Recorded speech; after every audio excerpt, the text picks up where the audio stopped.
Hello, everybody, and welcome to this talk as part of Architecture Kerry 2021. We will be looking at the traditional architecture of Corcaigwina or the Dingle Peninsula. And firstly, Gamala Scale, Dunodina Ato Igusod or Tanga Dukrish, Ak Ivegme Kaint Osgelge Inu. So my name is Carol O'Mahony. I'm an architect and a conservation architect. And we carried out this survey on the peninsula on behalf of Kerry County Council, who commissioned us. Really, we're looking at the everyday, ordinary architecture, houses, outbuildings, farm buildings. These are sometimes called the vernacular architecture. And just a quick word on what that means. It means the buildings and the structures that are influenced by the locality, by the skills and traditions available locally, the materials available locally, and the local way of doing things without undue influence from outside. No one was designing these buildings. It was the accepted way of doing things and the way that worked, particular to that place, landscape and climate and tradition. We're not going to get too caught up in I suppose what's vernacular and what's not, or particular dates. It's more, let's get a feeling for what is out there and its characteristics. As regards the survey itself, you'll see a map there at the top. We first carried out a desktop survey using historic mapping and Google Street View to identify sites of interest. We then went and spent most of 5 weeks over the summer visiting every part of the peninsula, and in a lot of cases, surveying, measuring, photographing, listening, and talking to owners and people about what's there, the challenges, and their thoughts. So in due course, I suppose we're at an interim stage in the project. We're going to be pulling together a report for Kerry County Council, and following on from that, it would be hoped to roll out some initiatives, perhaps training, and hopefully in due course there'll be a book which the aim would be to encourage and educate people on how to sustain this part of our landscape. Just a quick few notes on the lecture. You might notice that there are a lot of derelict or semi-derelict buildings. I'm not suggesting that that is the condition generally on the landscape. There are, of course, some wonderful houses and traditional buildings, very well maintained, but COVID restrictions meant that we had to concentrate on staying away from people within their inhabited dwellings. Therefore, we spent our time in buildings that were a little worse for wear. The lecture will be about an hour, plus or minus. The first half, we'll do a whistle-stop tour through some buildings that are a representative sample. And then after that, we'll look at some particular aspects, opportunities, concerns. So in going through this, I suppose, look, I would like people to pick up a number of themes, one being the diversity and range of finishes and architecture that's out there, and that it's all not one-dimensional. The other thing is, I suppose, let's think about sustainability in all its aspects. The sustainability of these buildings as they were built by our ancestors, the opportunity they provide for us now in a world where sustainability is hugely important. And lastly, in the way we treat these buildings and maintain them or don't maintain them, let's think about how sustainable our current approach is. So moving on and starting our tour, we'll start small. Here is a lovely little cottage, typical of small roomed, two-roomed cottages in the traditional settlements which are dotted around the peninsula. So small cottage, but these would have had large families in them in many instances. So if this building is a lesson in economy. There's no internal walls per se. This would be typical of a lot of cottages. The internal wall is formed by the dresser and a press alongside it. cutting off a room behind that, which in this case did not have a separate fireplace. So there's one fireplace in the house. The hearth and fireplace is always uphill when you enter, and that would hark back to the time when there was animals sharing these spaces in these houses, so that drainage and all that worked away from the fire and kept the hearth as the dry, important part of the house. You'll see there's opposite doors here, and this plan layout is what we call direct entry, which is what we saw everywhere on our travels. The two opposite doors would have facilitated movement of animals without reversing. In this actual house, I think there was at a certain time some hooks in the wall, which showed that there was animals kept in there in the past. So this is definitely a pre-1840s house, and probably early 1800s, if not earlier, which is true of a lot of the dwellings that still are there in some form in the old traditional settlements. On the first floor plan here in the dotted line, you'll see there's a void over the living end, and then there's I suppose a loft room above, a loft bedroom with the stairs at the end gable. In this case, you'll see the photograph above that is not partitioned off. It's very much minimalist approach here. It's a balustrade and that's it. The fireplace into the house is also quite minimalist. You'll see a shelf there sticking out about a meter or a bit more, used for storage and fish and foodstuffs above. That, I guess, probably harks back to people being used to sitting under the canopy of the fire, sitting within the fireplace itself, rather than sitting alongside a fire in an open room up to the roof, which would be quite exposed. We'll see that in another example. Other aspects to look at here, you'll see that every single space is used for storage, including under the settle bench and tiny little shelves under the shelf canopy. So moving on from that, the next one is a ruin at Carradorgan South, but in that ruin there's a lot of characteristics that we can see or reveal there because it's ruined. This building was inhabited until the 1920s. You'll see, we'll have a look at the plan there first. Again, you have opposite doors, and on the right hand end here there would have been a room partitioned off there, possibly with the dresser, because there's a fireplace there. The main fireplace again is uphill here on the left, and you'll see in the elevation over here that the whole building, this was always the case, the roof line and everything when it did exist always went with the slope. And fronting this building opposite this was a row of animal houses, so that slope assisted in getting all the slush and dirt downhill away from the cow houses. So if we have a quick look at this arrangement of fireplace, you might see this in the landscape some places. This photograph on the right, this is one in much better condition just east of Dingletown, which was under roof until recently. This is a type of fireplace arrangement, chimney arrangement that goes back in Ireland to the 16th century and was in use in the Dingle Peninsula and in other areas right up into the 1800s. The way it works is that you have a narrow stone chimney for the upper part going out through the roof. That in itself was a luxury at many times, because there was many houses that had weaker arrangements of sod chimneys or holes in the roof or timber canopies going out through the roof in some places in Ireland. This was solid stone going out through the roof. Just below the roof line, there was 2 corbel stones that held a timber lintel.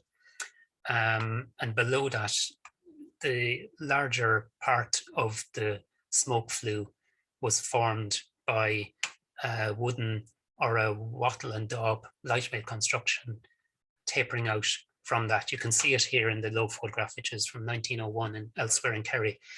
You can kind of get an idea. They're sitting there by the open fire, and that line there is a canopy formed by 2 beams crossing the full width of the house, and sitting on that using 2 small transverse beams, and probably there a wattle and daub construction is the smoke canopy.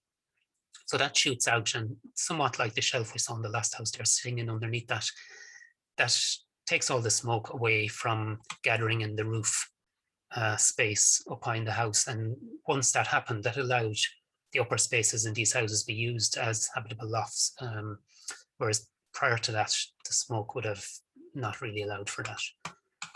You'll see also in this gable end little ovens or presses built into the wall all around there. They would have had little timber doors, and the insides of them are lined in an earth or lime mortar. And this photograph here on top, that is the back wall of the house. So you'll see the two holes there where those transverse beams went across the house and held up that canopy. The floor has a lovely big slab in front of the hearth, and around that there's a mix which I'm tempted to think might be a limecrete mix on the floor. Okay, moving on. Here we have another cottage within a traditional settlement. This is at Monaree. This is a cottage that in section is low, and we'll have a look at the roof of this later. So it does not appear to have any used loft spaces. This would have been thatched. So if we look at the plan again, it's probably similar. Again, you possibly had opposite doors, a later extension put on the back. Again, the main hearth is uphill when you go in, and in this case there does not seem to be another fireplace. This is a later change here. That was just one room at the lower end of the house. At the right end of the plan, that was a later room added on when somebody got married, and that's a shed at the far left of the plan. So buildings like this cottage, the bones of them and what's there goes well back into the early 1800s, if not earlier. So they're very, very old houses which always were adapted generally in a linear fashion as an extended plan. And obviously sometimes you have a little pop out back kitchen or that to help the situation also.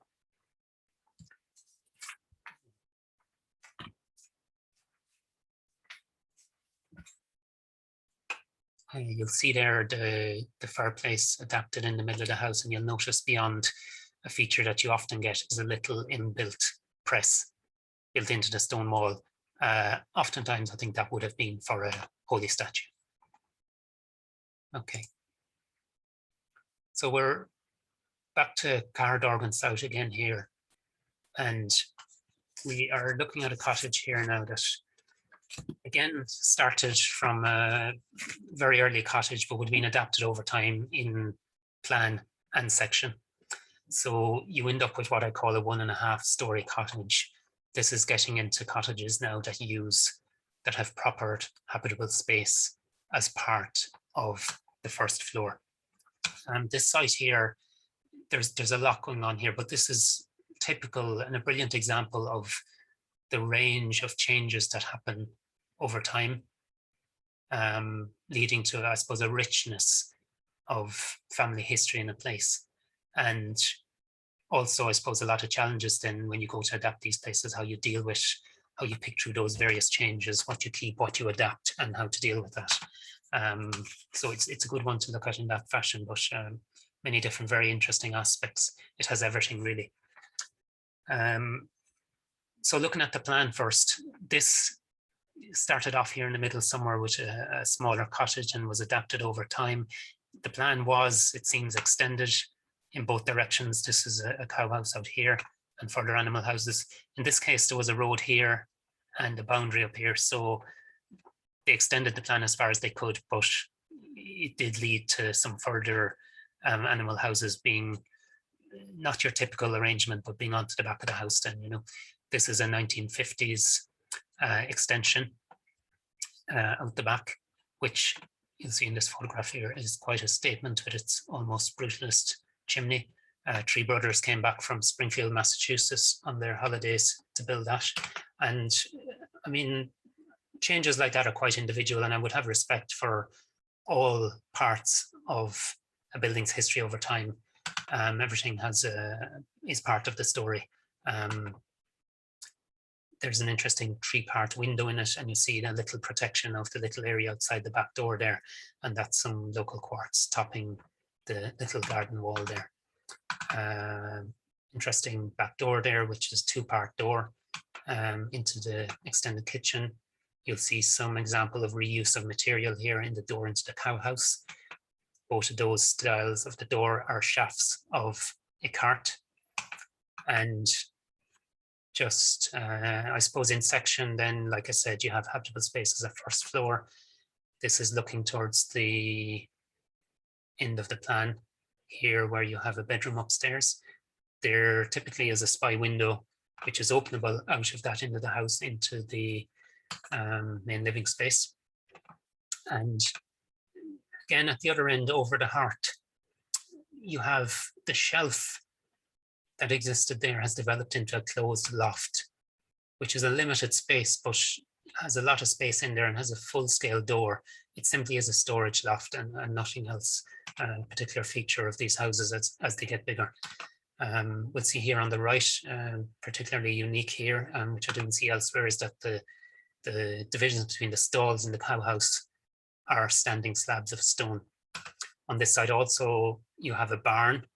The barns that were built pre the 1960s, whenever the prefabricated ones came in, are interesting because I suppose they show a different way of construction. It's a wooden constructed roof. This has been reclad, and the legs of that are railway irons from the Dingle Tralee Railway.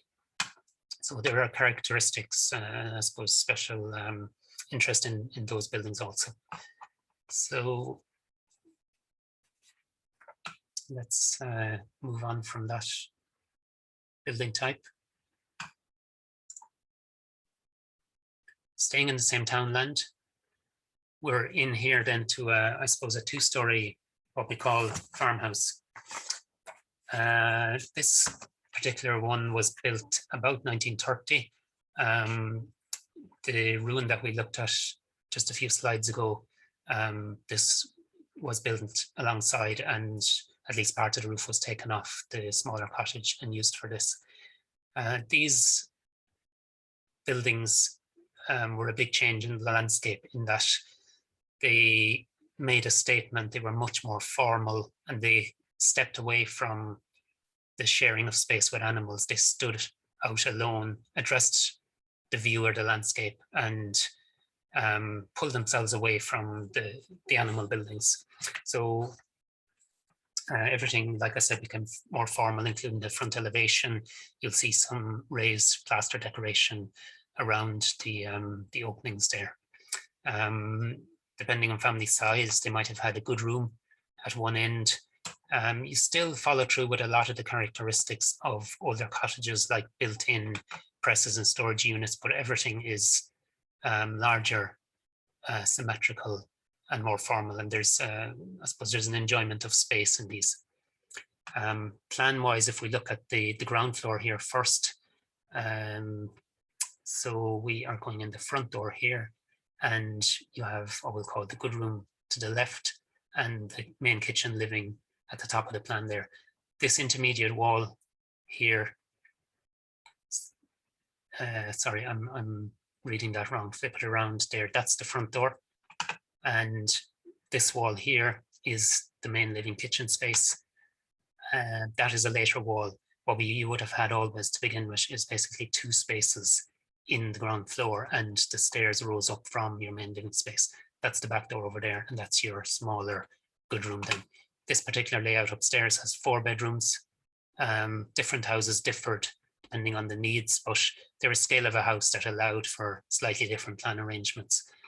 These are very strong, robust, good houses, lovely scale of space upstairs. The last picture on the right there is at the back door, where you have a hole in the wall for a timber to slide in that was pulled across the door when it was closed to protect from the door being pushed in.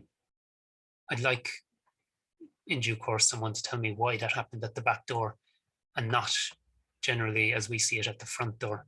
Perhaps the front door was of better quality and had locks, whereas the back door may not have had. Okay. So moving on from, everything I should say in this house is just, I suppose, good, strong and robust, including the windows, the sections, and houses like this last very well, and even the roofs, everything lasts, even when they're left derelict in very good condition. A similar one here. I suppose what we can enjoy here in this section is the scale of space upstairs, this particular one out the Brandon side. Again, if we go in the front door here, the same thing has happened. A wall has been built to divide it off from the stairs, but that clearly is a later wall. It was 2 spaces to begin. And upstairs, in this case, you have 3 rooms, 1 to each end with fireplaces and 1 in the middle, obviously with no fireplace. The scale and particular aspects of this are really nice upstairs. You get very high rooms. The room in the middle with all the timber paneling has a particular character to it. And the stairs in this plan is pushed well back to the back of the house to give lots of space inside the door. So again, very decent houses. And again, another feels like slightly older example. This is at Ballygwen out near Brandon Point. Again, 2 rooms downstairs. The stairs in this case was pushed further back and then needed, it appears that it actually split and went both ways when you went up the stairs. This, I'm not calling a farmhouse because it wasn't on a farm, it was the house of the 3 tailors who unfortunately got TB and all died. And that is the reason that it was not inhabited thereafter. There was very nice joinery and details in this house. I'm sure it was a lovely house in its day. Again, stands as a robust, strong house. Look at the lovely, strong, solid roof trusses there.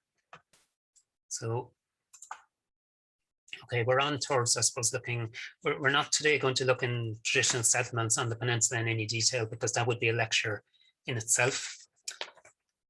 But just to say that I suppose the small settlements on the peninsula are quite particular in that they lasted on the Dingle Peninsula far longer than they did. Change was slower than many other areas of Ireland. So places like Kildurrehy, Killurha, and many other places are quite unique, and we need to think carefully about how we continue to use and adapt those without losing their character. So just to look at one small part of Killurha here, before we start looking at farmyards. I guess farmyards were not a yard in the formal sense in earlier times. Spaces were shared. So, and often you'd have parallel rows of buildings. In this case, on the plan here, the middle one is a house, and the openings were facing out down the plan here, and across the way was the animal houses. So the houses and animal houses all faced typically onto the same space and shared the same spaces. That's why you hear memories of kids, depending on the flagged paths that were outside the buildings, and needing to stay on top of those flagged raised platforms, because if they didn't, they'd be down into a river of slime and mud here in the middle. I guess there's particular challenges about the reuse in due course of some of these places. There's only so much you can add to them before you completely lose what they're about. The scale of spaces is small, so we'll need to think in due course about how, and particular uses that, you know, when their traditional use falls away, particular uses that might suit these very special places.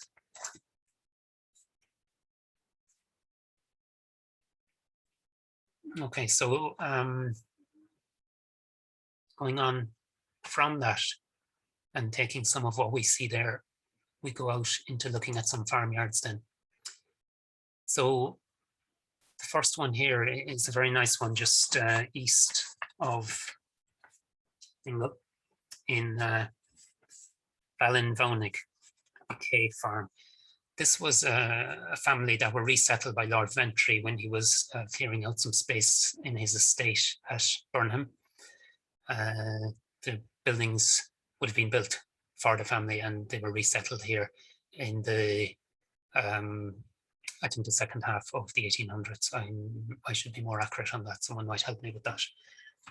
So the interesting thing about this layout is that even though this is only one family settling here, and obviously there were influences about where the wind was coming from and the landscape and the hillside, you still have this parallel arrangement of buildings with little spaces between. The difference here is that the two animal houses are fronting onto each other, so animal activity is confined here and moving elsewhere around the site, whereas you don't have doors from an animal house facing the house. So the area where the house is starts to become a bit separate and more protected and away from the animal action.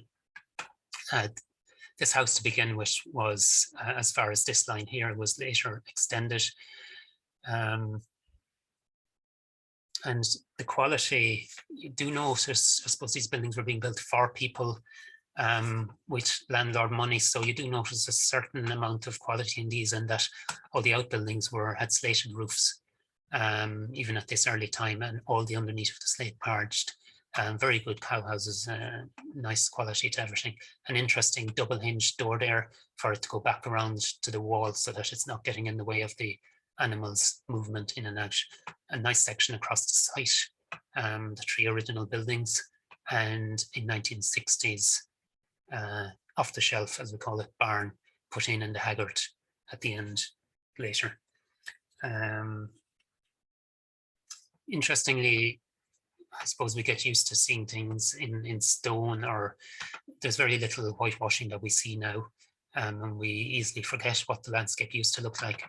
As recently as the 1970s, this whole site, which is on a hillside and easily visible, not only were the buildings whitewashed and the barn had a bright red roof, the external walls around the site, sitting in a much wider field, everything was whitewashed outside, so it sat quite stark in the landscape. And that's not an appearance we should be afraid of. So let's take a look at this house in a bit more detail. The plan is here. So it was, I think, originally a 2-roomed cottage, and there was use of the first floor. It was then extended as a 2-story at this end up here. So it's a nice house. We'll just take a closer look at that here. Here you see at the end this particular popping up as a 2-story, quite distinctive. The porch at the back was also an extension.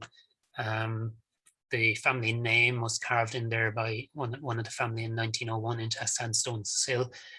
Had not been seen since until recently because of the amount of lime wash that was over everything, even over the stone sills. Some nice details in this house. There's a nice latch, nice joinery of a level above your ordinary cottage, you know. So once things improved on the land and people were doing reasonably well, you start to see a nice finish and some shutters and stuff being used. Nice, still simple and restrained, but a certain finesse to it.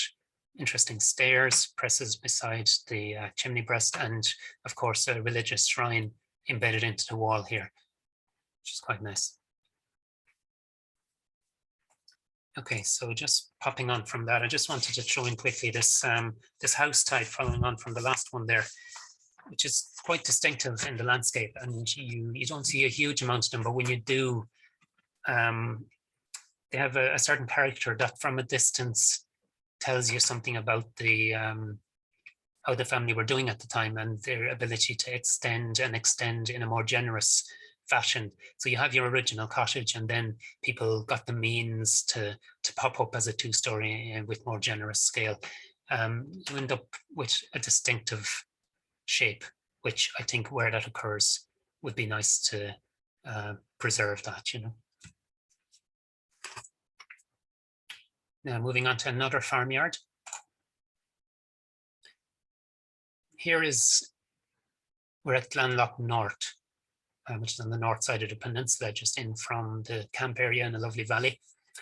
Again, we're in a farmyard here that was adapted from earlier buildings. There's definitely some of this existed pre-1840, and most of the work here is probably the second half of the 1800s.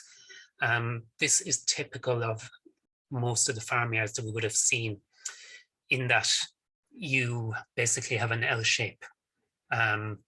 This is the house here on plan, and the animal houses at right angle to that, usually not touching, but oftentimes you'd have something built in there later, which meant that they joined, but they would have been built as separate wings.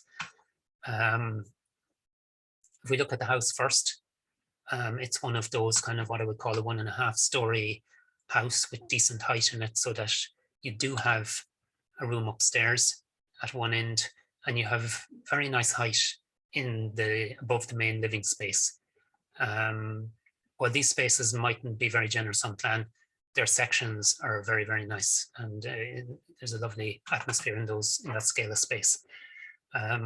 What you have is you start to see that chimneys are shared. You have fireplaces back to back, which didn't happen in earlier houses. You have a bedroom typically up behind the fireplace. In this case, a stepped uphill. And what you typically see also is that at the other end of the house, the good room has a panelled door, or at least in later times, a respectable panelled door, whereas the bedroom above behind the fireplace behind the hearth would still have a boarded door. Nice stairs shooting up to the upstairs room, and an extended plan outside also. Then at some stage, they start to want to protect the house from the animal activity out here. That is probably after 1900. It doesn't show on earlier maps that there was that line outside. So that kind of coincides with people dollying up, for want of a better word, the front of their houses, using sand cement, new technology after 1900 to make stuff more respectable. You'll see some details, coin stones, and around the windows and stuff here, which has failed in this case. The additional building here, which probably is later than the earlier parts of the farmyard, it really was built in the place that made sense, even though we like to sometimes enjoy thinking that these are courtyards. They're not, and there wasn't an ambition for a courtyard. The entrance was in here. This is all slope up here. There was a haggart up here further, and I suppose a barn up there at a certain point. So this really was built in the place that makes sense, and some later additions onto that also. Just looking through the photographs there, you can see the great stonework, huge cornerstones in some cases, more so in the outbuildings, which I'm tending to think are earlier than the house itself.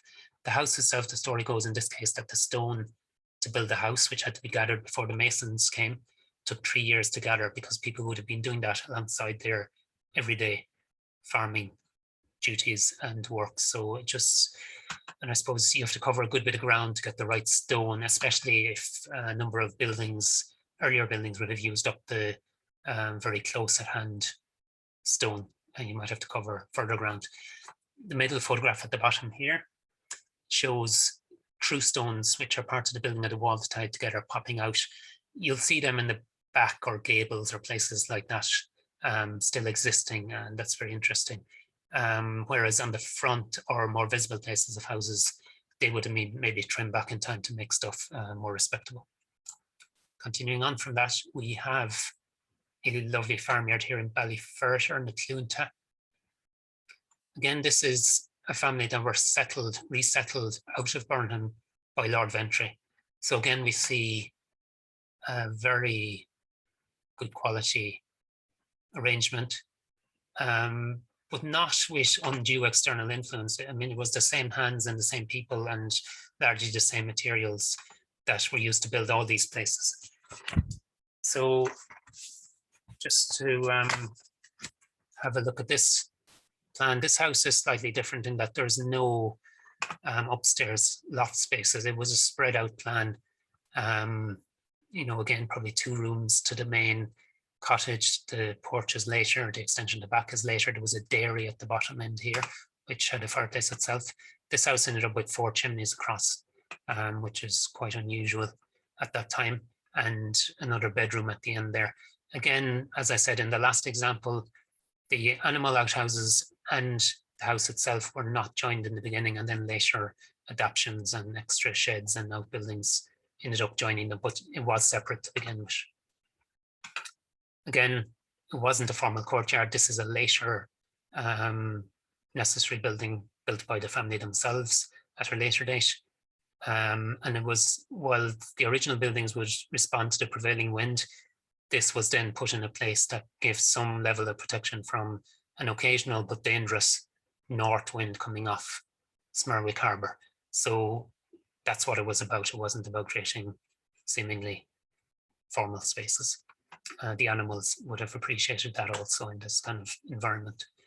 You'll see the big space at the back is a barn that was been built on behind the cowhouse. We'll have a look in more detail at that in a minute. And you'll see typically, again, this house was dressed up in Sansom and render at some point. There's the animal houses. And in the beginning, everything in this range was nice Valentia slate and parged underneath.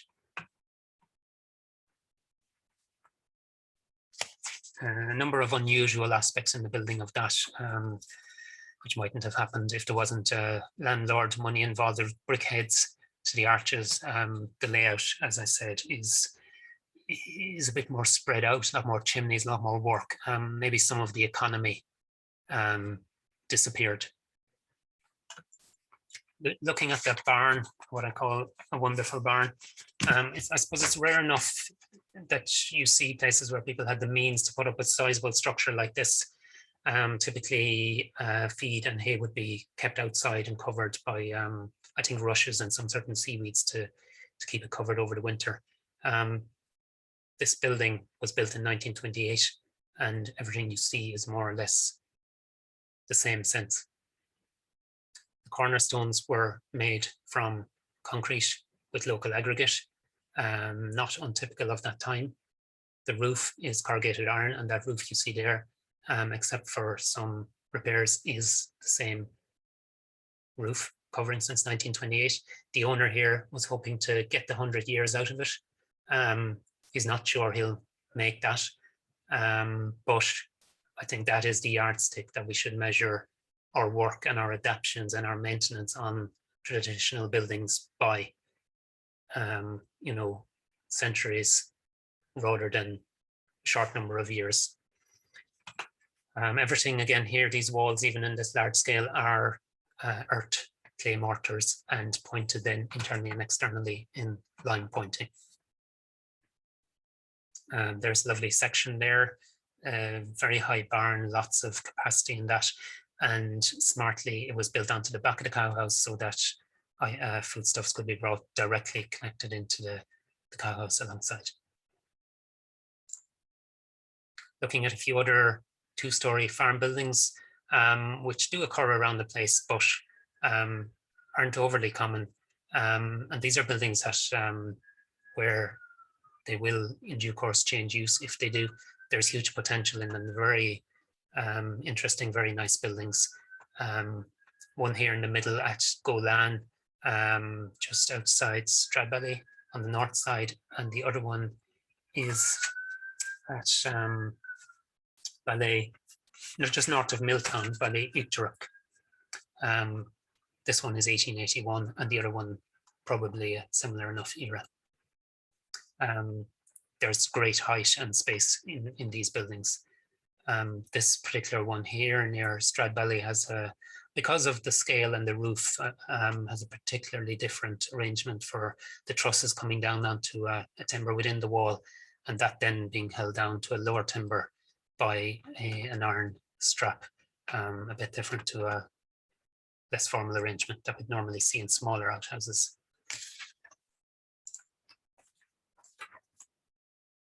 Okay, and the last building we'll look at, just not to forget, humble, small, little existing buildings. This is a lovely onion house in the Maharees, and I suppose an example of something that's quite different to everything else we've been looking at.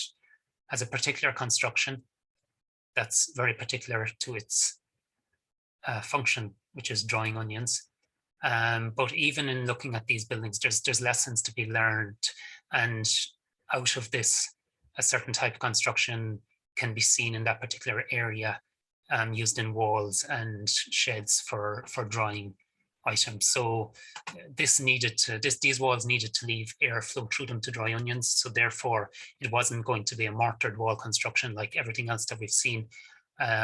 This is probably heading for the 1950s, in the first half of the 1900s anyway. So it's a concrete construction, and when a local aggregate is used, that can be very, very nice and can blend in once it's weathered very well with the local stones that are being used in conjunction with that. So I suppose there's just a lesson there, and I will take some references from different and distinctive buildings like that, despite their humble size, and maybe some of what we see there can be used in modern constructions. I suppose the lesson and what I'm getting at here is that there's a range and diversity in the built heritage out there. Everything is not one-dimensional, stone-faced, and looking all of one kind. So we will move on from that into the second part of the talk, and I will try and deal with, as fast as I can, some challenges that are thrown up, observations, opportunities, and concerns. The biggest one is walls, which I guess are quite essential. The whole peninsula is built with sandstone rubble walls, and the mortars are clay earth mortars. There's only, out of more than 30 buildings that we surveyed in detail, there was only 2 that were different to this, that had lime mortars through the wall. Everything else is local clay earth mortars. It's always the case. And I would be very positive about this. These are brilliant traditional mortars, have brilliant qualities that are underrated. They're insulating, because the clay does not take water. It does not pull water into the wall. So these are insulating walls. They're very good qualities. They are sustainable in the fact that they're local materials, and they're very good in binding the wall together. They have a very good grip on stones, and the evidence of that is all around us. Even though buildings are derelict or exposed for many, many decades, if you look at these walls, the mortars will wear back naturally and slowly, but in no way do they start falling out of the wall or being washed out. They're a very good binding, and that's in evidence all around us if you go and look at some of these walls. So there's the main photograph. There's a nice cross section of a typical wall. You see on the left is your clay earth mortar in the core of the wall. What you see in the middle then is some protection for that, which was lots and lots of layers of lime wash. And then on the right, you have a later, on the front of the house, put on hard sand cement mortar, which technically brings its own challenges then about not letting that wall breathe out and can cause issues. So as regards floors, I suppose, look, I want to acknowledge that there obviously is concerns and there is sometimes dampness in these houses, but that is not the cause of the traditional way of building. There's always adaptations. There's harder materials used later. There's sand cement floors put in. There's sand cement used on the outside of the walls. And an interesting and helpful anecdote which I heard from some time back from an older man refers to the 1930s, where grants were given to put hard plaster on lots of the farmhouses around the peninsula. And his recollection of that houses that were dry prior to that period became damp houses afterwards. So there is an acceptance and a knowledge out there among some people that it's not the houses in their original form that caused any of these issues. It should be said that clay in itself is a material that does not allow water to pass through it. So that's why it was used in floors. There are modern ways of adapting floors now. At the bottom you see here, that's glass foam insulation, which is a breathable insulation that can be put under a floor, and that is just near Stradbally. Also, somebody having put in a limecrete floor with some cork insulation next to the wall. Everything there is perfectly breathable, and the best practice approach that was self-researched by the owners there, and straight away they saw the benefits of where there were some concrete screeds or concrete on floors. Straight away, once this is done, the floor does not show any dampness anymore, and the walls do not show any dampness. Prior to this, when you put concrete in a floor, the moisture is trapped underneath it. It needs someplace to go, and it's forced up the walls. So there's definitely we have to be very careful about how we deal with that.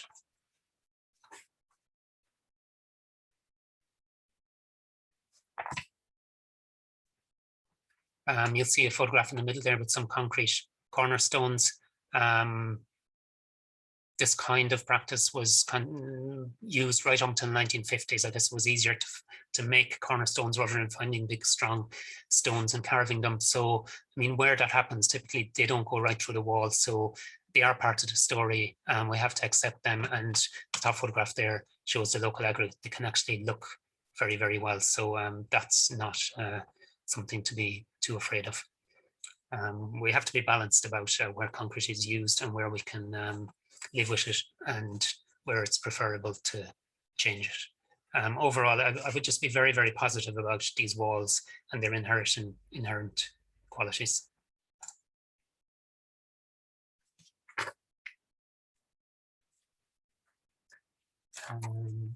Right. Before we go on to some pretty pictures there, just while we're on the walls, I suppose I do see a concern whereby lots of these buildings are being condemned because of a lack of understanding. I think we really need to get on top of that, and where there is a case being made for removal or demolition of a building, the evidence needs to be real, and it shouldn't be just on the basis of misunderstood phrases like no DPC, non-structurally sound, no foundations. I think we need to push ourselves and people to look at the walls, check what's there, what is the bedding mortar, what is the core mortar, what is the render, what changes have happened over time, what's the floor made of.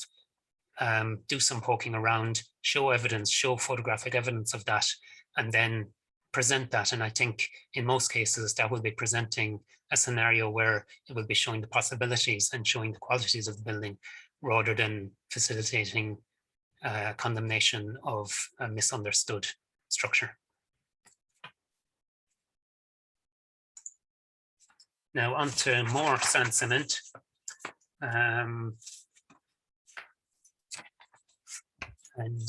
I suppose some more enjoyable pictures. After 1900, once new materials were available, there's a lot more decorative work happens on the outside of buildings, because lime wouldn't be a material that would allow for kind of sharp edges and this kind of work. There's I've 2 pages of this. There's a lot of this on the peninsula, both in villages and towns, but also in rural areas. I think we need to be respectful of this and appreciate the, I suppose, the skill and craft that went into this. You'll see that the craftspeople that got good at this, you know, developed their skill, and the way they laid out the front of a building, even though it's modest, simple work, the proportions and the divisions, they really do work. And while you do see some crude versions, by and large, the ones that survive are good examples that are worthy of saving and maintaining.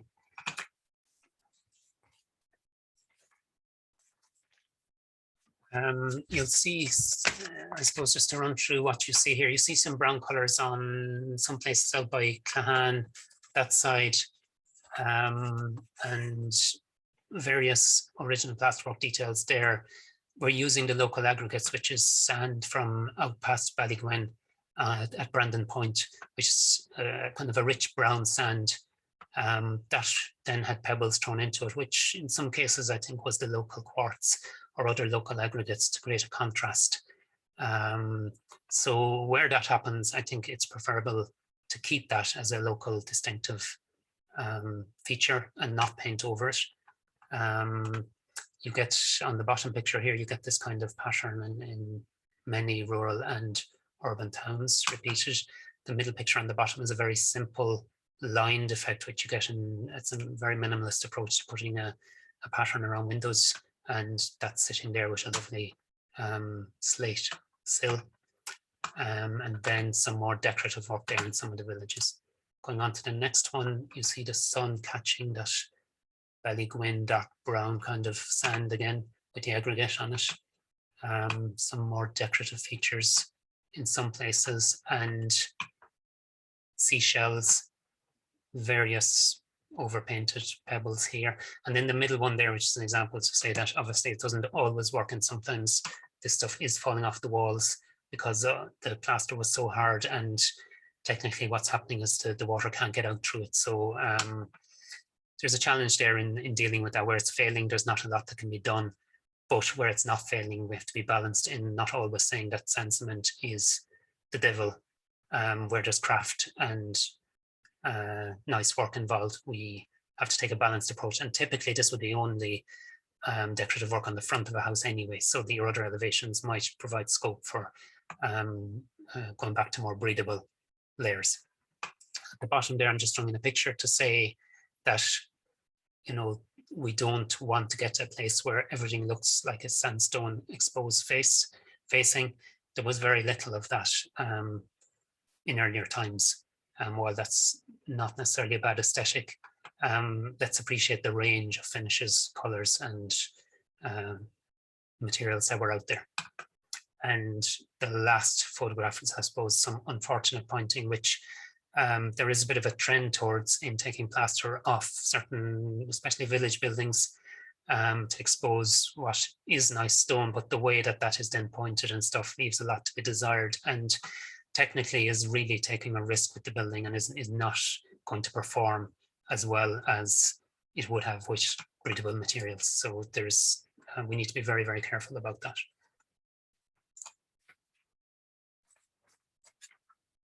Okay, moving on swiftly, slates, just showing a range of items there. The first one there is a beautiful roof near camp.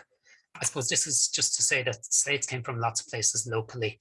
It is a harsh climate, so a lot of that is now gone, and very, very old roofs often don't survive. This is Coombe slate from near camp, and that is, I suppose, for want of a better word, a poorer roof with small slates and a range of slates. There's some pieces of slate so small in this it'd be no bigger than your iPhone, but a lovely character and very distinctive roof that needs to be minded because there's so little of those left. Then we have imported slates, and we have lots of range of stuff. You have some lovely Valentia slate there, which you have in places. And just a reminder that Valentia Slate Quarry is active and there's good things happening down there. So where there is like for like material wanted, that is available. And if you invest properly in these buildings and these lovely roofs, they will give back and reward us, you know. On to metal roof sheeting. I suppose corrugate has been part of our landscape for a long, long time, for well more than 100 years. Old corrugate was a lot heavier, a lot thicker than new, so we just need to be aware of that. A lot of it now would be getting to the end of its life, but where there is an opportunity not to discard it and where some of it can be used maybe on smaller parts of roofs, that is a way of keeping its particular color and the oxidation, which is very distinctive and a lovely color in the landscape. Newer profiles there, personally, I feel that the shorter curved profile of older and modern available materials is a bit softer and I suppose more familiar in the landscape. Different people might have different opinions on that, but I just feel that the box profile is a little harsher.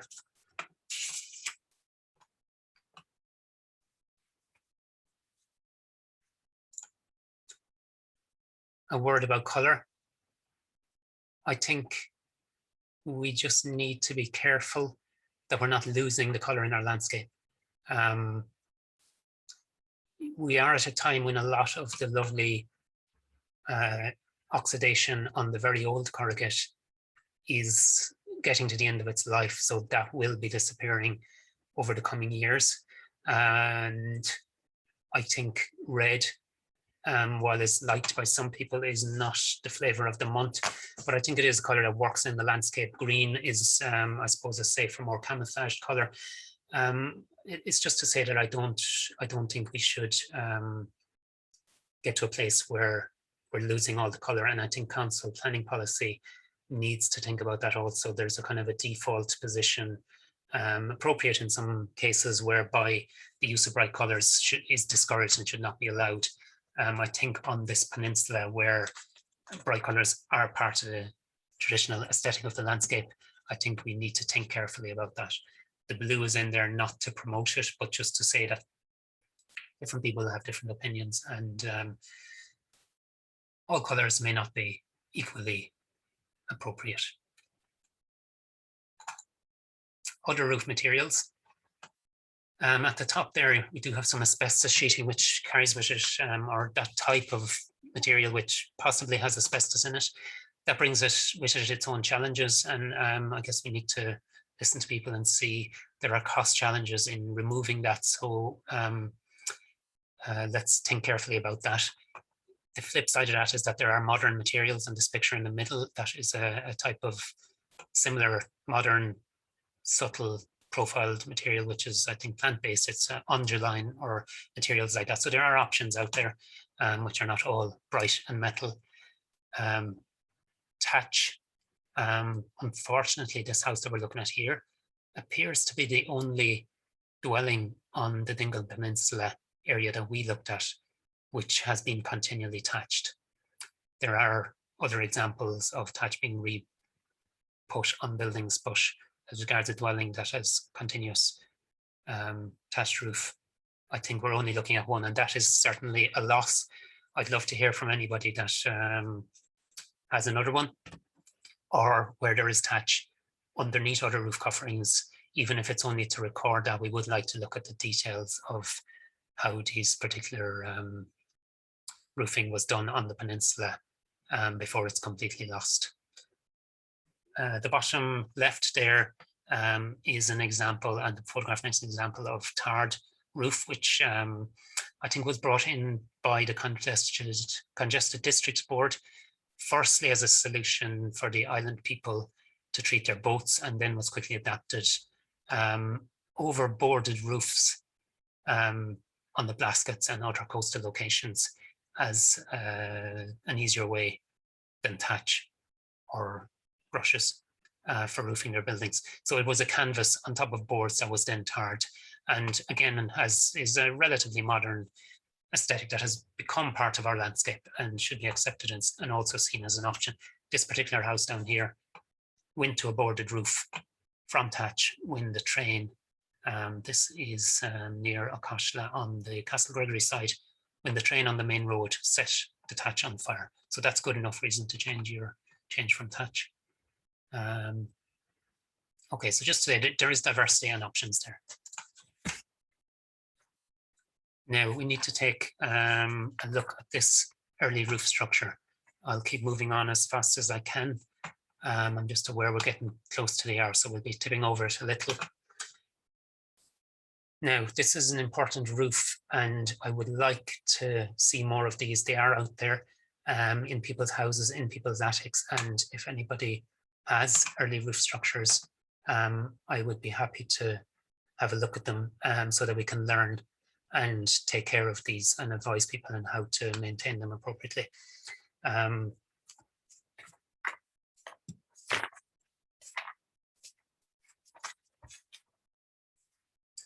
Right, so what we see there first is, I think we're looking here at probably an early 1800s type of roof, maybe earlier, maybe later, but regardless, it shows all the features and the way that much earlier roofs were done, in that it's a totally timber wooden construction, no metal and no nailing, fully pegged joints in all aspects, and the roof is fully held down into the walls by timber details.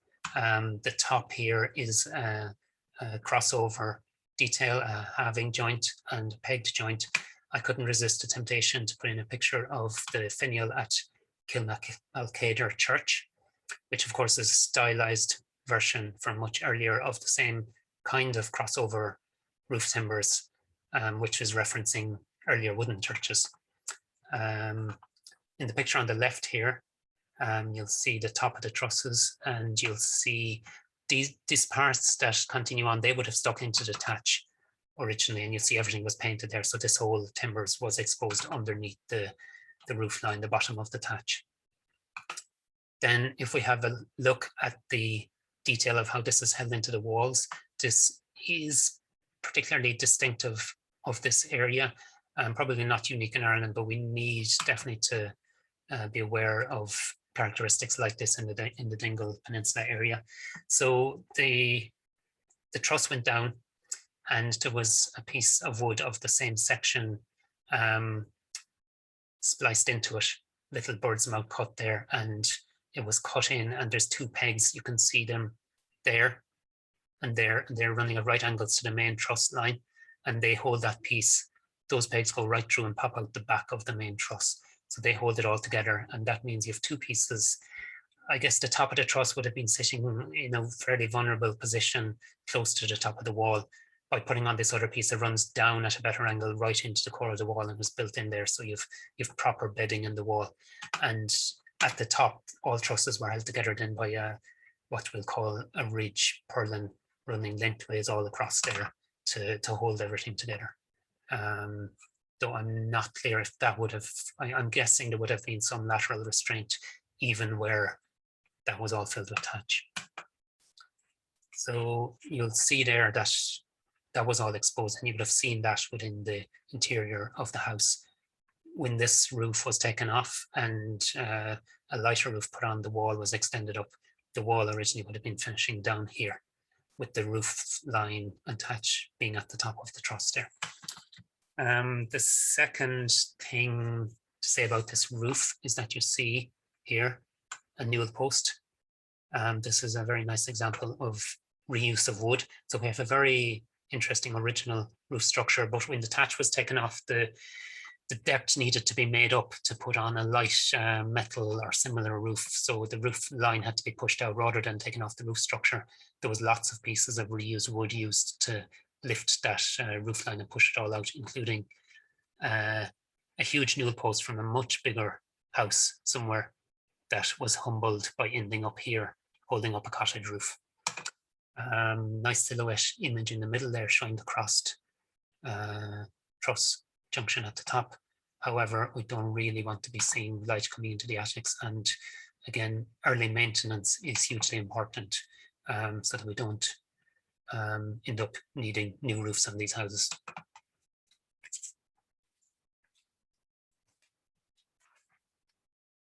Okay, another look at those kind of roof structures and how roofs were kept down. Firstly, let's look from a shed at the same traditional settlement location. Here's the remains of a roof truss. So you see in closer detail that detail at the top, which is a halving joint and a wooden peg holding it together.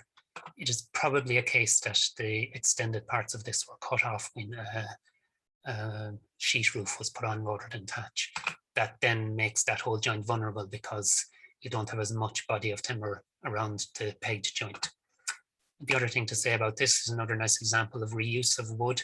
That collar tie there is the shaft of a cart. You see all the different colors that were on that. And that's reused then for the collar tie of this particular truss. We see lots of different reuse of wood in these roofs of the traditional settlements of the smaller scale houses. There, in some aspects of that roof at the bottom there is the sides of traditional ladders reused. And a few examples there of how lighter roofs then, when it came to metal ties, were held down onto the walls. These are forged, twisted straps, and they're everywhere to hold down in later times roofs. up at the top there, you see then a remnant of what we saw in the cottage there, of repairs of how the roofs were held into the walls. And then again, I suppose easier ways later when wire and stuff became available of tying down roofs, especially when it became lighter. There's more of a danger when you don't have the weight of thatch on top, to more of a danger of uplift. Okay, metalwork, just to acknowledge that. I think there is definitely an appreciation on the peninsula of the craft and the quality of that, because there is a lot of it reused and renovated, restored. There's also a lot of new gates which pick up on the distinctive patterns of the local area being made and reused around the place. So that's to be encouraged. And there's still a lot of it out there lying against ditches and stuff, which this wrought iron lasts forever. So it's lovely material if we can save it and help it.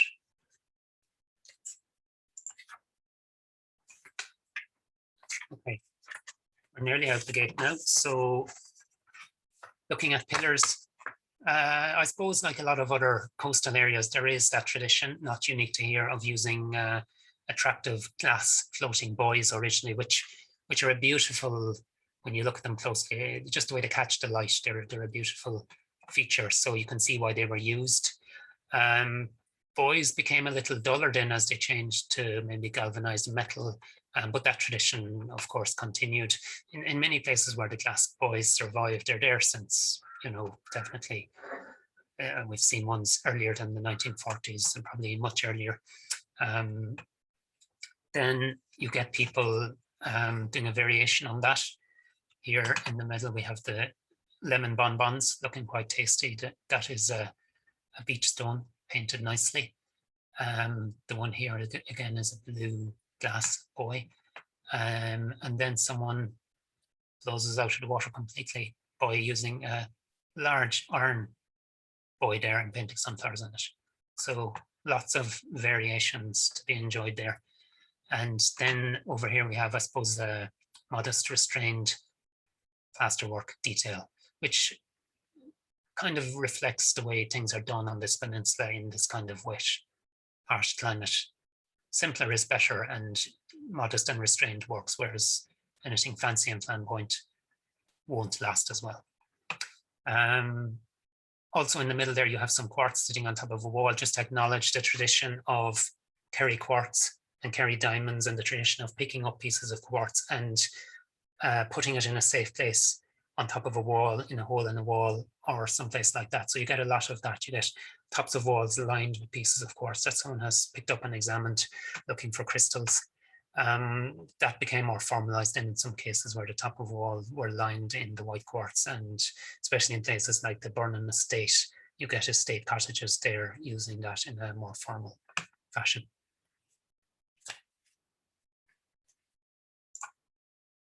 Okay, so in summary, I hope you enjoyed the diversity of what we've seen there from all over the peninsula.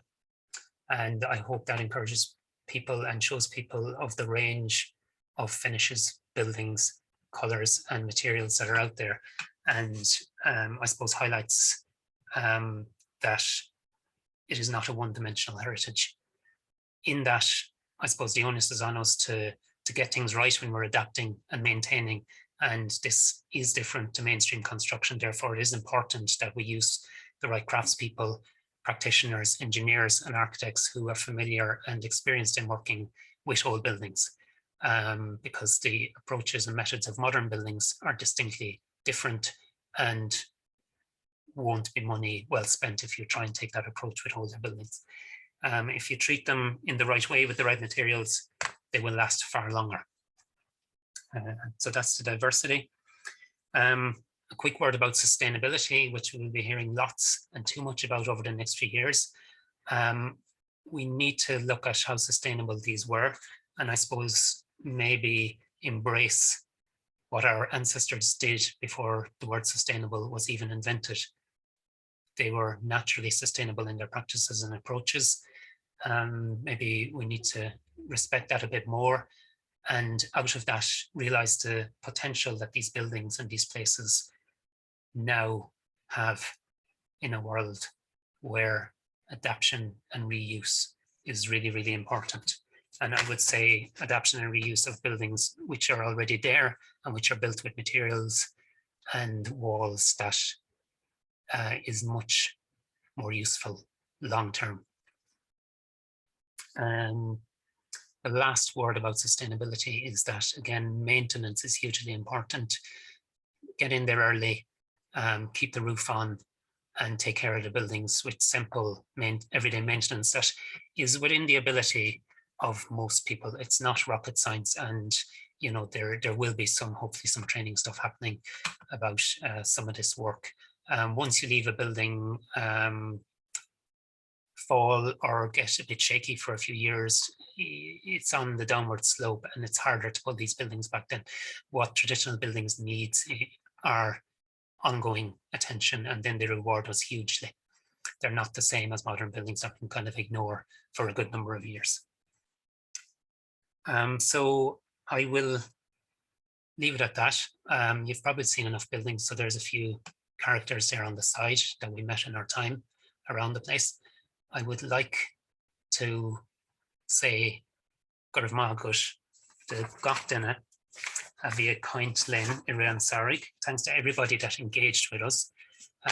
Thanks to Victoria McCarthy in Kerry County Council, to Barry O'Reilly in the Department of Heritage, to my colleagues Joe Flahav and Ronan Brosnan, and to Owen Madigan, a conservation mason, for his help in relation to earth and clay mortars and appropriate materials. Do please get in contact. My email is there, as is Victoria's. We'd be happy to engage with people. This is an ongoing conversation. Please set me straight on anything that I'm getting wrong, or please highlight any features that I have missed, or special houses, places, or roofs. We'd be more than interested to continue the conversation.